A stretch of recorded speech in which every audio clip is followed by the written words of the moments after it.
Alrighty. So looking at the rear naked choke in particular, we run into quite a lot of hurdles in regards to grip fights. Now the first thing that's important is looking at the positioning now. Because my torso is shorter than Zupa's and my head's lower than his, it's very hard to get my arm around his neck. So it's crucial that when I am choking him, that I get my head above his head, or at least in height. Anyway, when we fall towards the underhook side, there's a couple of things we have to worry about as well. I always tend to fall out of habit with the 2-on-1 with this bottom hand here. But if you don't have that, my aim is to not let his elbow touch the ground. So I'm lifting this elbow high if I can, and I'm stopping his rotating this way with my right arm. So once here, I gather the hooks across. I try and get the 2-on-1. If he's holding my choking hand, this is the detail now.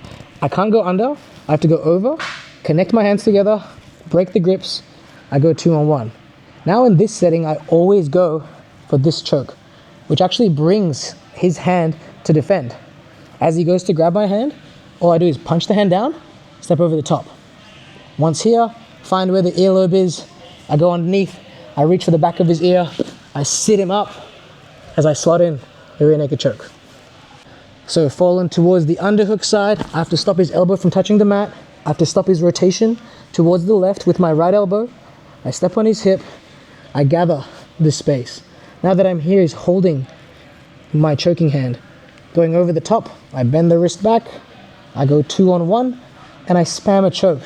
He has to try and defend this choke. As the hand comes in, I just punch my arm down, step over the leg.